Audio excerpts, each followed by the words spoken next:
So I was just looking through some research again and kind of having a bit of a dive into stuff on reflux for babies.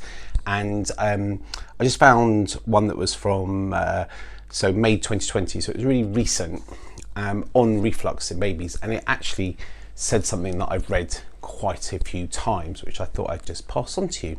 So reflux in babies, and people tend to call it acid reflux. And if you ask someone what they think the reflux is, it's too much acid. So they will say it's too much acid, and the acid is coming up and burning, and that's where the pain is. And then you may have medication like ranitidine or omeprazole. Ranitidine has actually been taken off the market for babies not too long ago, but it could be omeprazole, or you may have something else. So if you're in another country, you may be having some acid suppressing medication.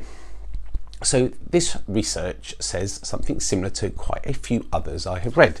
And if I read the conclusion, this actually tested the acid in the babies, how much acid was going on.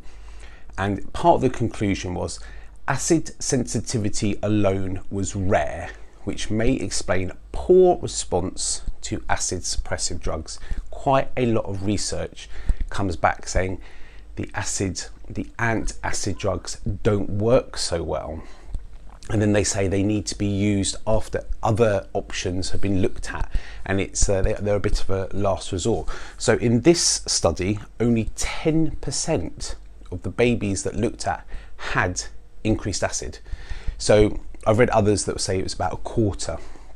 So if you think your baby, you might be going to the doctor and you think the baby's got acid or some sort of silent reflux type things, and lots of these babies are going on acid suppressive medication, only 10% is going to work.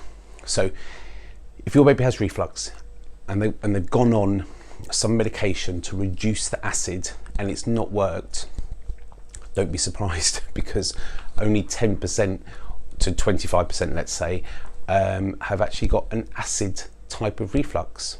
So just wanted to pass this on if you're thinking, oh my god, this acid suppressive drug hasn't worked. This is why. There's other reasons for the reflux, so it doesn't always hit the mark. And in fact, I'll go a little step further.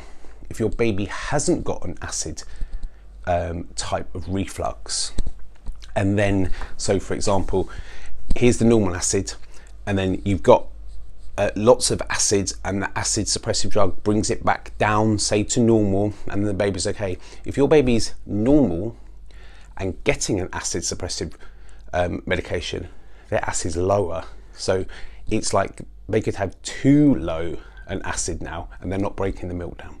Okay, feel free to put any questions below the video in the comments, or DM me if you've got any questions, and I'll help you out. Thanks.